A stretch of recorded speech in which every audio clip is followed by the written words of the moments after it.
And we are now live. Hi, everyone. I am here with a bunch of people. You can hopefully see every icon here on the screen. So we are going to talk about, basically, we all played at Jutland Open a couple of weekends back. And we are going to talk about our experience, but not like a play-by-play. This is how my game went. We're going to talk about what we learned going to tournaments, about different things. And I think we should start by introducing everyone, and then I'll ask a couple of questions. So, first of all, I want to introduce you to Anders Midtgaard Madsen. You've seen him before on my channel. Anders is a top competing Dane here who this year just sprang into the Danish scene, and you actually won the tournament. So you are here as the top competitor, I guess, that perspective on going to a tournament. At the other end, we have Jonathan Martin, who also did not do badly at all, who often does very well, but who is an amazing painter and a great hobbyist, and my go-to person when I need to have a reality check in my spammy evil lists. And then I have Jan Petersen, who is now the latest person that I actually have played against me and not lost, which is great. Jan was there to help TOing, and which he often does, and he runs his own tournaments also. So Jan is there to basically talk us about how to run tournaments. And finally, we have Mike, who came over to Denmark from Texas, so traveled quite a bit to go to a tournament. And that is the perspective. So let's start by talking about traveling to go to tournaments. And I want to sort of go to Mike first. Mike, you travel quite a lot. What's your perspective on traveling to tournaments? What would be your advice for players who think about this? So you have to have a plan, and you got to put the plan in place in advance. It's not like something, oh, hey, by the way, next week I'm going to do this. For me, part of that plan, of course, like I'd been talking to Bo about making travel arrangements and getting in the tournament, all that kind of stuff. But more importantly, I guess what your question's about, what do you do with your little men? Do you stick them in your suitcase? Do you check them in? Do you carry them on the plane? What do you do with them? Well, I think packaging them is really important. I found a really good modular carrying case, and it has trays in it with a lot of foam, and each individual infantryman is arranged, each individual vehicle is arranged, and knock on wood, I didn't have a single problem. I even put the box on its side in the airplane, all this kind of stuff. And when I went to WTC a couple years ago, I just used a box full of foam, and one of the handlers flipped it. I mean, he flipped it. Well, when I put the box, you go through the metal detector, right? You got the little tray thing. I put the box in the tray thing. I'm like, okay, I'm good, right? I start pushing it through the x-ray machine, and this dude flips it. I'm like, are you kidding me? Right?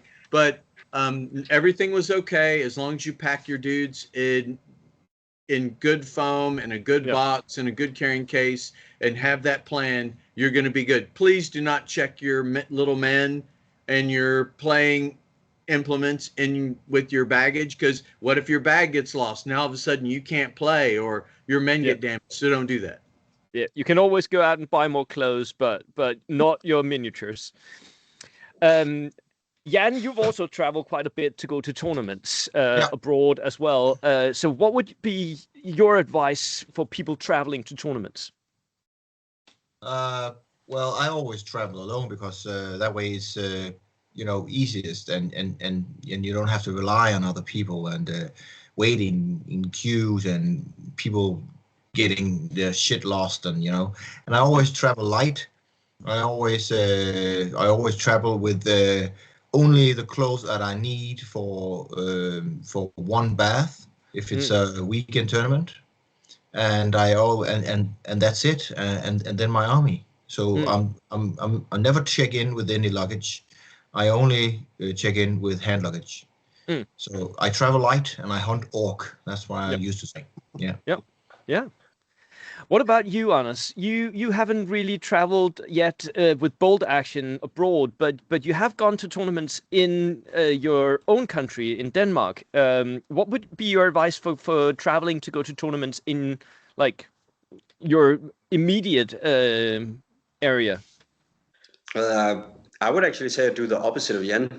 basically. Uh, I don't appreciate going to tournaments alone. I think that's about the kind of person you are. I Mm. think it's very cool that a guy like Mike shows up and that Jan goes abroad and stuff. But for example, I was invited to Spain to play in a tournament, and the first thing I did was like I wrote Bo and some of the others like, so this tournament, what's it about? Are you guys going? Yeah. Because for me, I'm a competitive player. I love being at the table and having a very competitive game with my opponent.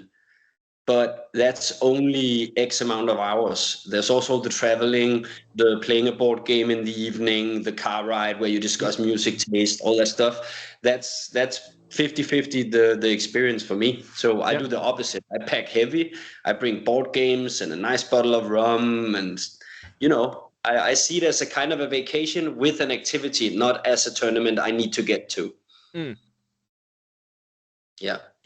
What about you, Jonathan? Jonathan and me, by the way, we traveled in the same car, and Anders and me and Jonathan, we stayed at the same B&B for the tournament. What about you, Jonathan? What is your philosophy, both for going to national tournaments, but you also traveled abroad to go to tournaments? Yeah, I played a lot of before bolt action ancients competitively, mostly in Spain and Italy. Yeah. It's a bit between. I pack light, super light, like Jan does, but I often travel with buddies. I like that side of it. For me, bolt action just isn't about playing with toy soldiers. It's about the experience of being with other people. And the fun that you can have there, and obviously bringing a bottle of rum. So yeah, I very much get. I just got a text today from an old mate for a competition in Spain in October to see some old friends and stuff like that. And we'll be there probably for a week. So yeah, I like that. But always pack light. Never put something into check-in. Everything's got to go above your head. Yeah, for sure.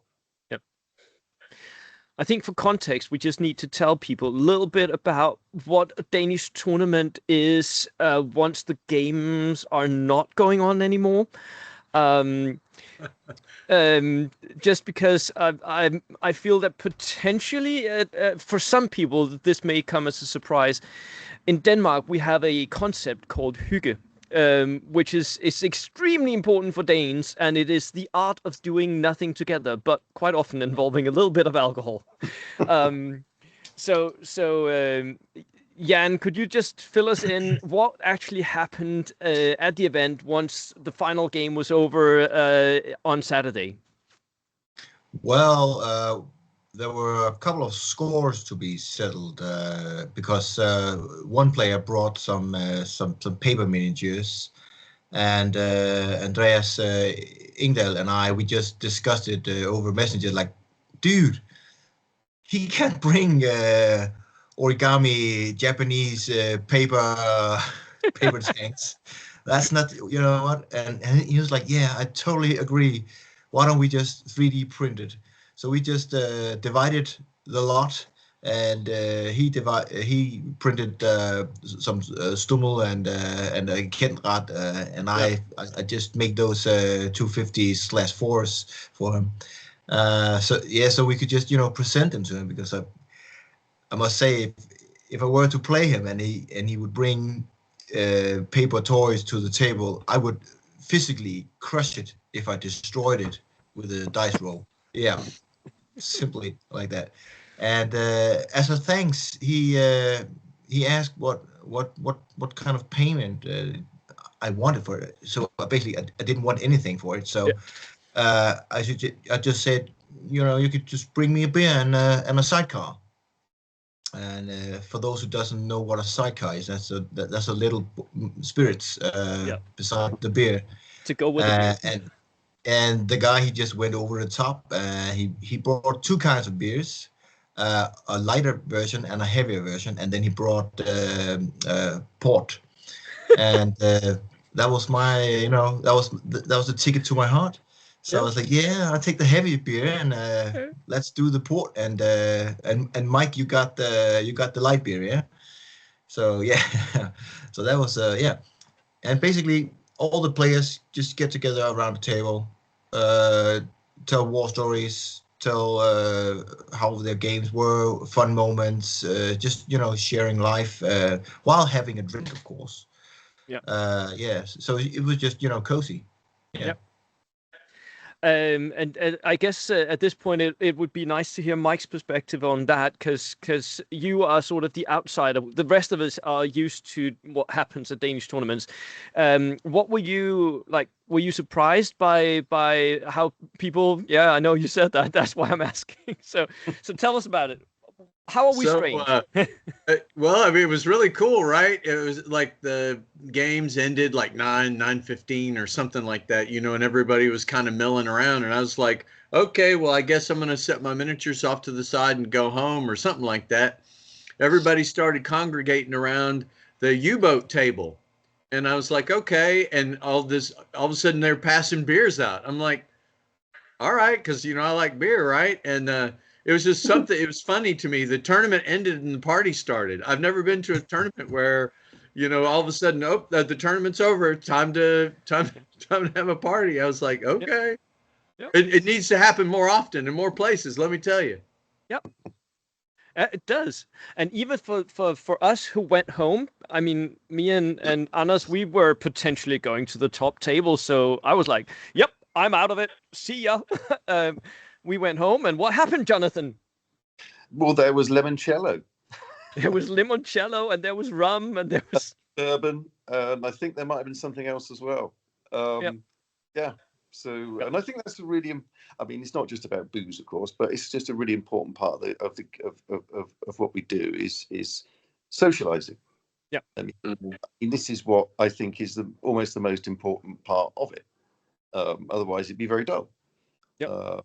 Yeah, and we have the similar thing with the English guys, Irish guys I go away with, when it's always, and the Italian guys. Yep. We finished the tournament the first day down to an Italian restaurant and a big meal and plenty of limoncello. So I was very pleased to see limoncello. Yeah. Anders, what are your thoughts on all this? Yeah, like for me, I think I have the same opinion as you guys, that it's very important, the whole socializing thing after the games and hanging out. I don't really drink though. I like to taste stuff. So when Bo said, "Oh, I have ice cold limoncello," I'm like, "Okay, give me a taste." Or I have this rum that I brought. Okay, give me a taste. But I won't be chugging beers or drinking vodka shots or anything like that. So for me, it's the social aspect, and I think it's nice that you can still participate without getting drunk if you don't want to. You can just, like, for example, Friday evening, we actually played 3 or 4 board games, the guys who went over there to Jutland early. And we went early because we wanted to have that warm-up day. And it was really funny. We played like this weird board game with where you had to make food in the kitchen, and it was with small animals. It was weird. It was really funny, right? So that's like, again, it's I'm new in the community. I started playing in like December or January or something, and I like, now if there's a tournament, people write me, "So are you coming?" I'm gathering people for a car ride, so let's go, which is amazing. It's awesome that you can within 6 months you can get to be part of a social group that has a very, very cool activity that they do all around the country. So that's nice. I'm looking forward to next year to traveling to Fyn and Jutland and possibly England and all kinds of stuff to play. Yeah, and then if I win, it's cool. If I lose, still a good trip. Yep.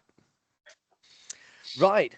So let's talk about the miniatures. Those miniatures that Mike was a little worried about traveling, but got a real cool case.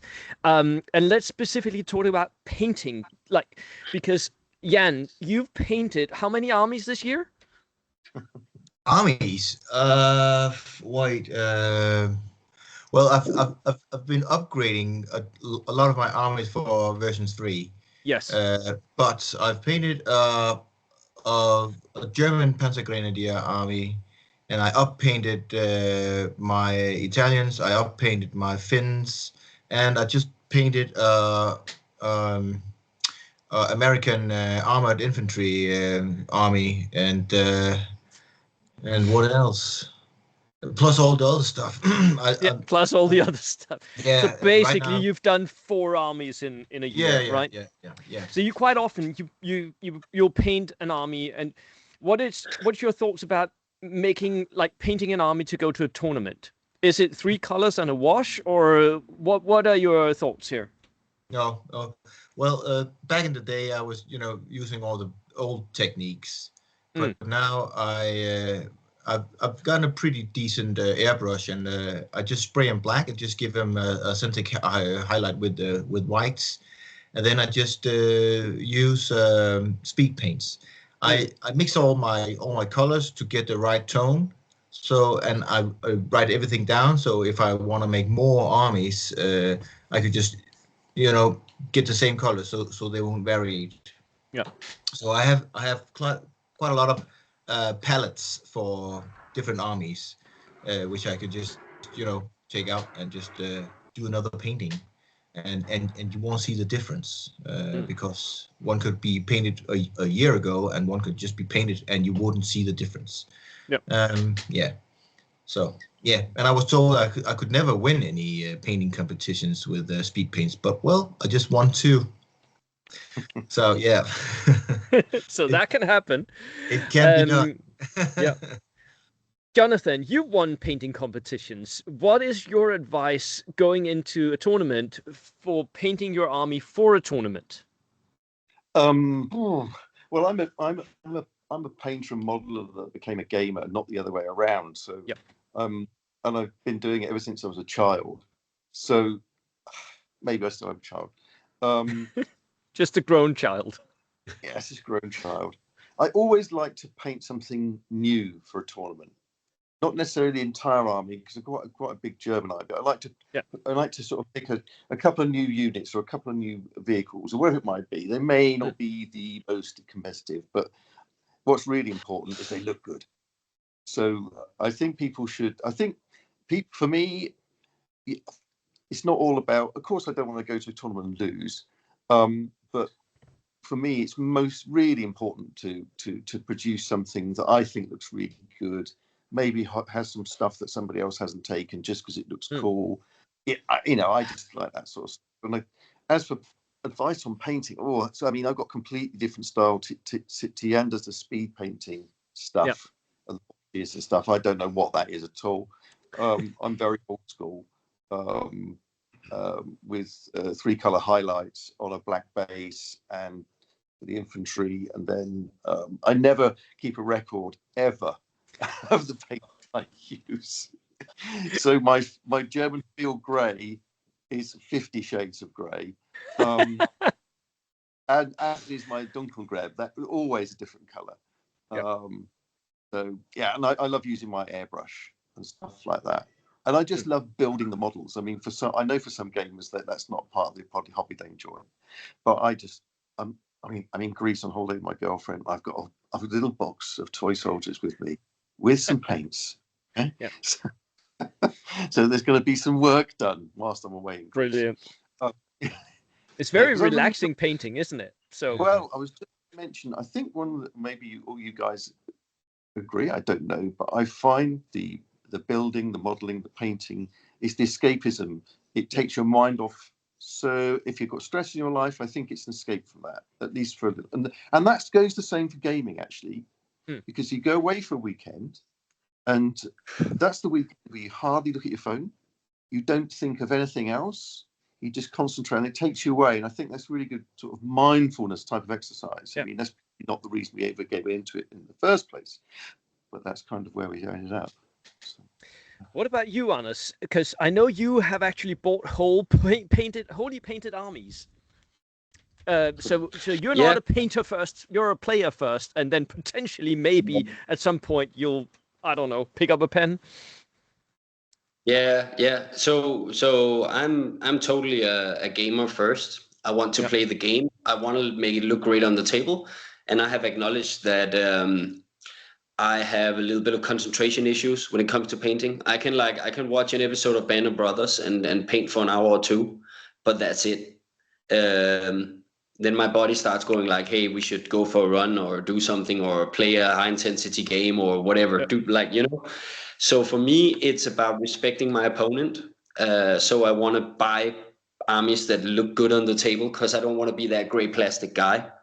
And I was actually at Jutland Open. I was a little bit embarrassed because I had 6 vehicles I need to paint up for my pretty good-looking German army. They were like tabletop okay, and I didn't prioritize them because the sun was shining and I had other stuff to do, and there was distortion in Copenhagen street festivals, and you know, so it's like I'm not gonna sit here and do highlights while 20,000 people are listening to concerts in the street. It's just not my priority. So I was actually a little bit embarrassed to bring those vehicles because they were like gray wash, 3 different kinds of gray, dry brushed over, and then a little bit of brown and some black on the tracks. And I was like, they meet the requirements. I could sit down and paint them, but I could also go out with my friends in the sun. So I'm not going to paint them.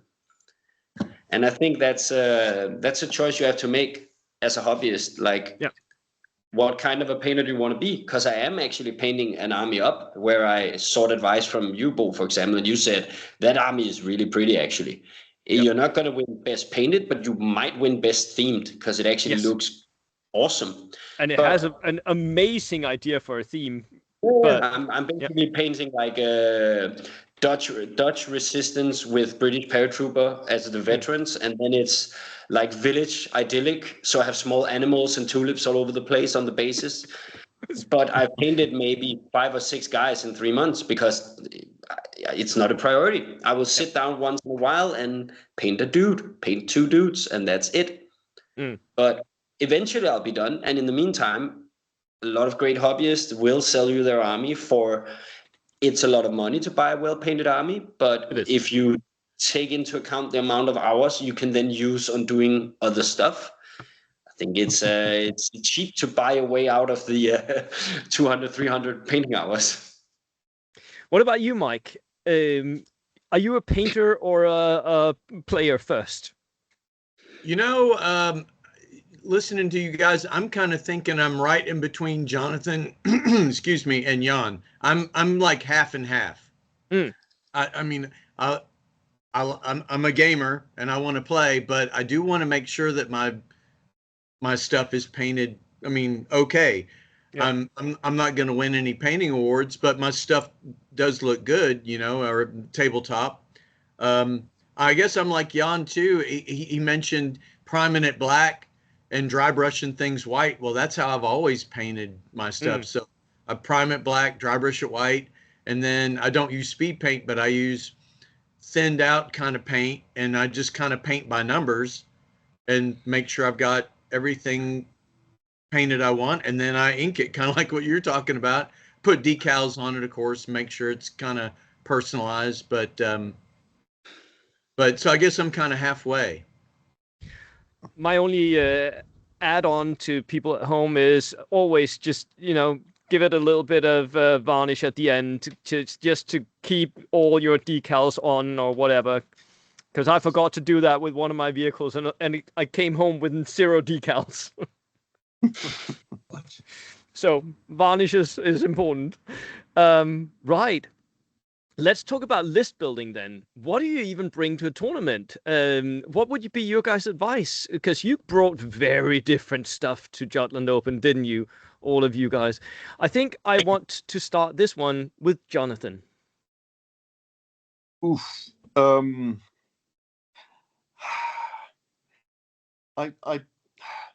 wanted lots of vehicles because they look cool, and I wanted to get my pack wagons in because they look cool, and that was really the main focus of it. There's a lot of teasing. Oh, I tell you, was a really good thing about list building is when you're in a sort of a group, as we often are, approaching a tournament, is all the teasing of each other about what you're going to bring and stuff like that, you know, because, you know, some people are more attracted to cheese than others. Let's just say that. So there's always a great deal of banter about that. Which I, of course, get involved in, and then got accused of being having a bit of a cheesy army with some rocket. So that came back to bite me a little bit.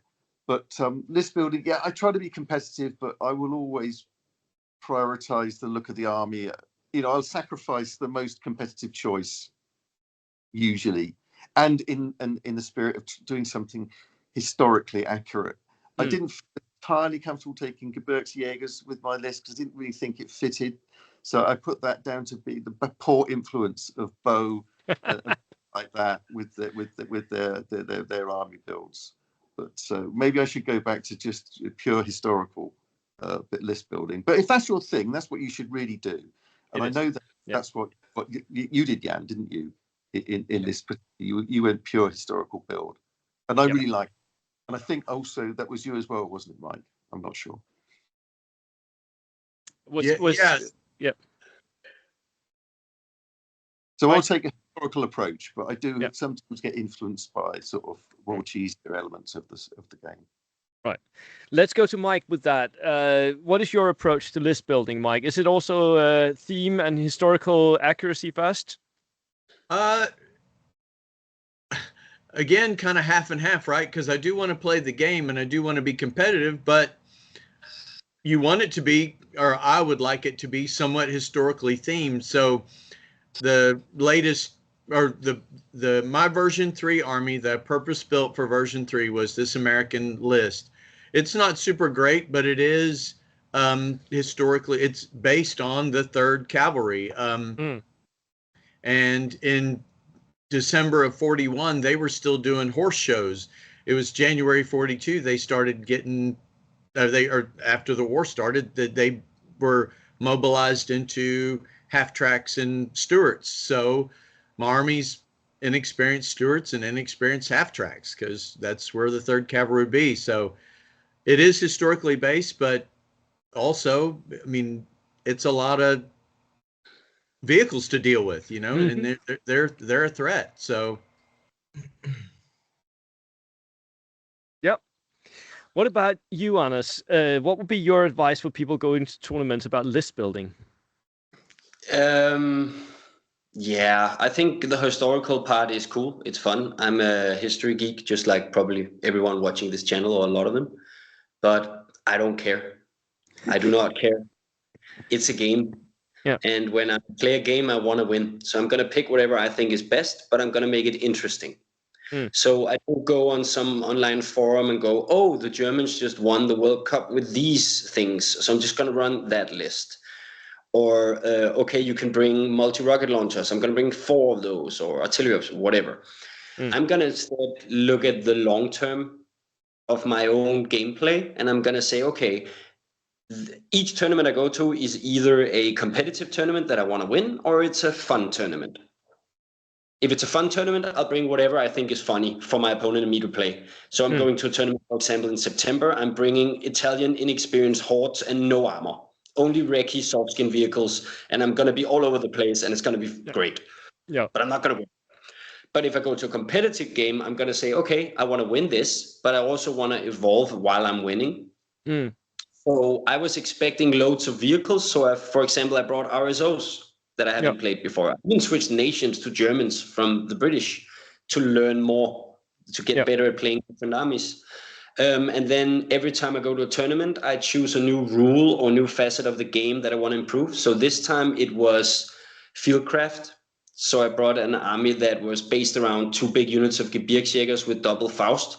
And my whole idea was that the army was supporting these guys, and I was using fieldcraft to outmaneuver my opponent and do like end of turn, run 12 into this ruin, and then run out and Faust you and take the objective and stuff. And it worked very nicely.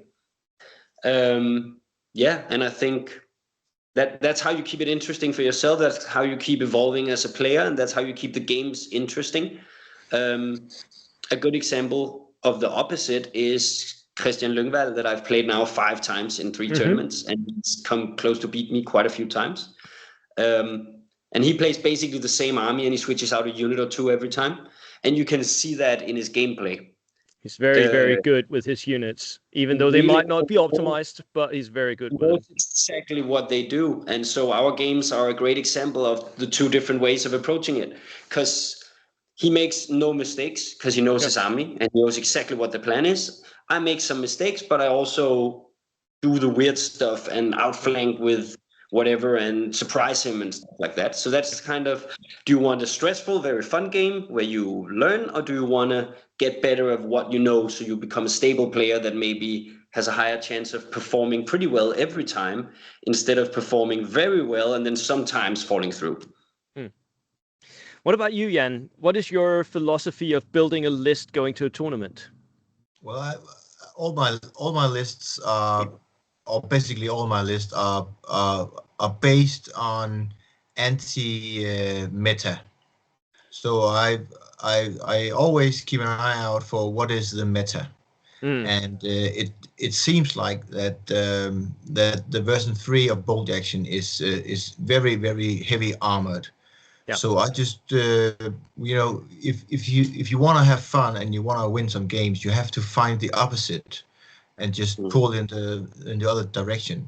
So if you are a player that brings a lot of armor, you would also like to meet a lot of armor because that makes sense for you to kill. But if you meet an army with basically no armor or very little armor, based around infantrymen, which all have anti-tank grenades and could potentially be dangerous. So I based my army on Jutland Open on the 24th Rifle Infantry, the guys that went on the Omaha beach, and later on into the war was put together with the 101st and just stuffed into half tracks and just because they had to move with all the tanks and they couldn't keep up on foot, so they put them in trucks and they put them in half tracks, and they learned how to fight, and they found out that a lot of bazookas could do the job. So I just went that way, looking a bit historical this time, and you know, taking but still very counter meta, right? Very always counter meta. So if everybody brings Stuarts, I bring fun stuff that kills Stuarts, and I don't care what it is. So that's the way I build my lists, and the guys I play with regularly, they keep me on a leash. So, we don't want to play that meta, you know. And you know, so I say, okay, and I also like to bring a company commander because I could spring out some very nasty assaults. That was my takeaway from the weekend is company commander. Oh my God, are they good? Yeah. Right. Let's talk about terrain for tournaments, because the Danish tournaments sort of have a little bit of a reputation for having a lot of terrain on the tables. And I think that we saw some brilliant examples of this. Anders Rønne's table, which had me and Jan played on that one against each other, and it was a beautiful city table, but very few lines of sight. And there was this dried out canal going down the middle, so it was 3D. We also had that U-boat table that had a submarine at one end, and I mean, there was a lot of tables with a lot of terrain on them. What would be your advice for people bringing terrain to tournaments, and how much terrain do you think is good? And I want to start with you, Anders. I think when you make a table, you need to make a table that looks good and has a theme, but you need to make it playable. And in order for a table to be playable, that's not just about, you can play on this table. It's about making a table that is competitive. Because if, let's say I play a final against Bo, and we play on a table that has no line of sight blockers, and I brought a lot of anti-tank guns, we're not really playing a final because I already won. Yeah. And that's what you don't want. So I would say bring between 12 and 15 pieces of terrain and bring like 3 of each kind. So maybe 3 linear obstacles, 3 forests, 3 ruins, 3 buildings, 3 whatever, so that every single kind of unit has a home base. So like, there has to be roads, but they can't cover the whole table because then wheeled vehicles are too good. There has to be some rubble, but not the whole table because then tracked vehicles are too good. Ruins are nice, but not a lot of them because then it becomes too defensive.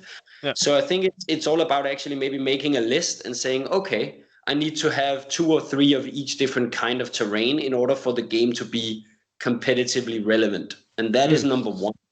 because I would rather play a table that looks like shit but is playable than some of the very beautiful tables I've seen where I'm like, if I get the roll off, I win. Doesn't matter. You can't hurt, because one side is the ruined city and one side is the open ground. Yeah. So the game is already done, right? And that is the nightmare scenario. So when you build a table, first you do the skeleton work of how does a competitive good table with lots of different terrain look? How do I want it to be set up? And then put a theme on it and then make it beautiful, I would say. Okay. What about you, Mike? What kind of terrain would you like at tournaments? Oh, I gotta. I don't want to say everything that Anders said over again. I completely concur with everything he said. The only thing I would add would be, you do want it to look pretty and you do want it to have a theme, but the most important thing is for it to be playable. It's got to have enough line of sight blockers that, and you want it. You don't want it to be so off balanced one side versus the other, like ruined city and open ground. You don't want it to be so like, you want it to be interesting, but you also want it to be playable. You want it to be competitive, especially if it's a scenario, if it's a historical type thing, that's one thing. If you're in a competitive environment, you want to make sure that the table has got enough line of sight blockers, that it's got enough of each different type of terrain to give both, to not give an edge to one side or the other. That you don't, like Anders mentioned, you don't want the game to be decided by the terrain. You want the players to be able to decide the outcome of the match. The terrain has got to be playable. I won't say, I mean, it doesn't necessarily have to be equal, right? I mean, you want variance of the terrain. We do that. That's why you dice off to see which side you want. But on the same token, you don't want the terrain itself to decide the match. What about you, Jonathan? Are you also a fan of balanced tables?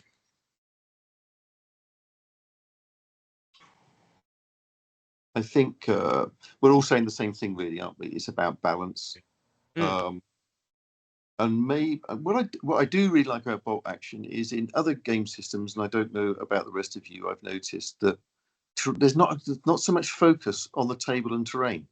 It seems almost secondary, you know, and they often look terrible. And I think what I really like about bolt action is that there's almost, as in some cases, more focus by some people on producing a really nice, playable, balanced, beautiful table than anything else. And I think that's a really great part of this hobby, actually, because visually it can be quite very, very impressive. And I think the visual impact of it is really, really important, because people come in and they're sort of kind of blown away by some of the stuff that people can produce. So it's about balance. And it's also, I think, the good thing about bolt actually does encourage people to produce really nice things that aren't just tanks. Yeah. And I think that's really important. Is that also your takeaway, Jan? Because you brought the table to Jutland Open, didn't you? Yeah, I did. Yeah. Well, my table, all the tables that I bring are very different from every game I play, because I use a lot of organic materials like sand and stone, and I have a couple of houses and a couple of ruins, and I made a very beautiful river, and yeah, well, of course I agree with all you guys, but for me, a table, it should be, when I look at it and we roll off for sides, I need to be able to imagine my men traveling along this table and becoming a child again. So I have a distinct feeling just coming back to me, like I'm 12 again, playing with toy soldiers in the window frame, right? Yeah. So when I get that distinct feeling, but finally the scene is right, because it looks beautiful. Yeah. There should be a little bit of everything. I fucking hate VTC mirror tables where it's so uninspiring, and I really hate that. I would rather play a game that is put me to the challenge as a commander of my troops, like you said, Anders. One side is ruins and the other side is open. So I would base based on the mission, right? How if I lose the roll off and the game is pretty much set, I don't get upset and say, oh no, I can't win this. I always say, okay, this is a challenge, and I'm just gonna work my way out of this one, and I'm gonna rely on that cover I can get, and I will fight to the teeth with my opponent about every inch of the land, and I will try to win. But for the most games, I've beautiful forests. If I can see a small orchard or a farmhouse with chickens, and I'll just go like, yeah, well, they're in for a treat because in a minute the war starts and the chickens start flying and all the cows are gonna run off the field, and that's that's just me playing like a child and gaming like an adult, right? Mm. And I think that's one of the most important things for all tabletop gamers, actually. Final thing that I wanted to ask you guys: what would be your advice? Like, say that someone in my comment section doesn't go to tournaments yet, but really wants to try it out. What would be your advice to a new player who wants to go to their first or second tournament? And I want to start with Jonathan. Okay, well, I can speak from. I started bolt action, I think 3-4 years ago now. Yep. And I just hadn't really read the rule book. I went to the Danish nationals. I just turned up with a bunch of stuff, and it was great. And I think that, especially for the community or anybody coming to a Danish competition, is that I find the crowd, the group of guys, are so inclusive. It doesn't matter. Okay, so as Jan used the example a little bit earlier, didn't he? Guy had some paper panzers, so everybody got together and made sure he had some models. I mean, that's just typical, I think, of competitions at these bolt action in Denmark. They're very inclusive. I went there for a great bunch of guys. The fact that I hadn't read the rule book and didn't know my way around it didn't really matter. Had a great weekend. So if people, I think maybe there's a perception within the community that competitive gaming is really just for uber competitive players.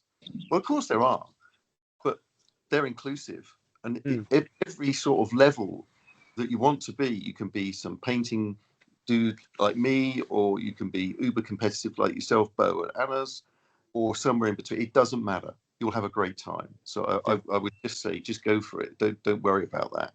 Because I think the hobby is very much divided, and people who talk about competitive players and people who talk about people who aren't competitive, and they should never twain shall mix. And I just don't think that's necessarily true.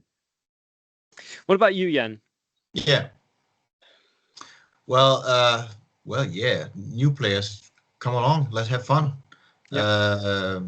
That's just, and if you don't have an army, we'll bring one for you, and we'll, we have a couple of new players here here in Funen, and we just made a group, and we are, training them. We are making training camps, and they want to come to tournaments because they see and they hear stuff about it, and they are, I'll go next time, right? I just need to get back painting, and they're very enthusiastic about it. So I could see it would be a pretty big scare if you come as a whole new player, but my experience is you see the whole new player coming in shaking like a leaf, but when they leave from the weekend, they have a whole new bolt action family, and they're all hugging and high-fiving their way home. So yeah. Yep. What about you, Mike? What would your advice be to new players? I'm with those guys. You just got to go for it. Our goal, and let's be honest, we're here. We want to have fun, right? And I mean, we want to win. We want to compete, and we want to have fun, and we want to have social time with our friends, people that are interested in stuff that we're interested in, right? So the perfect place to go is a tournament where there's a bunch of people that are interested in the hobby that you're interested in, and you either win or you learn. You win or you learn, and you're going to have some fun along the way, and you're going to learn your play style. You're going to learn how to play. You're going to learn the rules, but the real goal is, I think, for somebody first starting out to go to a tournament, people get like weak in the knees, maybe nervous, but just go for it. Go enjoy the camaraderie of people that enjoy the hobby that you want to be in, and win or learn. Yeah. And what about you, Honest? Because you're possibly the newest one here of anyone, right? What would your advice be to players who want to go to their first tournaments? Well, I would actually like to throw in kind of a curveball here, because I agree with everything the guys are saying. I totally agree. I'm new. I played 6 months. I went to 4 tournaments. If everything that's being said here is correct, just go. You might be nervous. I was nervous for my first games at the Danish National. I had no idea what to expect, all that stuff. But I would say Bold Action is a great game. The community is great. The models are great. The amount of tournaments you can go to in Denmark is great. And now we even have like a monthly small tournament in Copenhagen. So there's no excuse for the environment of Bold Action not to grow and flourish. And we should have, in my opinion, in 5 years, there should be 100 players at the Danish Nationals, 200. But I think it's our responsibility. It's not the new guys. Because I am one of the newest guys in the Danish scene, like at the top level, and I'm 36. That is weird. We should have more young kids coming in. Teenagers. And we should start like rookie tournaments, but where we invite people from like evening schools that are maybe 16, 17, 18. So I think the greatest threat to Bold Action, the community, is not getting the rookies in, not mentoring people, and not taking initiative. So I think we should have a look at each other, all of us who like the hobby and play a lot and travel and all that stuff. And we should communicate out to, whenever you see like the neighbor's kid who's 16, hey, do you think that's interesting? Yeah, I think it's pretty cool. Okay, I'll take you. Take some initiative. Like I got 2 of my friends into the hobby already, and my friend Morten, he just went to his first tournament in Jutland, had a great time, and he's painting up his second army now. But again, he's almost 40, so we need to get the young guys in, so we get that energy. Bold Action is an old man's game. It is, and we need more teenagers. Yeah, that's true. Look at a guy like Thor and Victor. They brighten up the scene. They come with new ideas and new energy. So I think that is the main thing about new players, is that we as older players, we need to take responsibility and get them into the game, take them under our wing a little bit. I think that's what needs to happen if we want to go up to that higher level where the 40K tournaments are, the fantasy tournaments are, where they have 500 players, which would be amazing. So it's not the same idiots at the top table every weekend, Well, don't say that. Right. Thank you all so much for coming today. Is there any final ideas that you want to put out there for people thinking about tournaments? Then now is the time. I would say make one. Make one. That's it. Make one. Yep. I wrote down some notes about packs, because packs are very, very important, and the missions. And in my opinion, I have a free way to win philosophy and there should be no draw games. It should be the hardest in every tournament to get a draw. It should basically be banned. So if you want to make a tournament that has only winners and losers, and find some sort of system to find the winner and the loser. I really like Jan's idea of having multiple ways that you can win a game. So if you have objectives, also have kill points or whatever. Just make sure that there are multiple ways, so that draws. We really don't want draws in tournament play. No. Yeah, there should be a objective, a mission objective, and there should be a sabotage mission objective, and there should be kill points, and that's just ways to win. Yeah.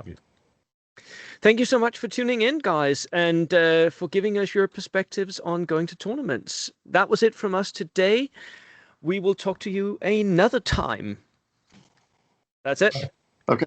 Bye. Bye.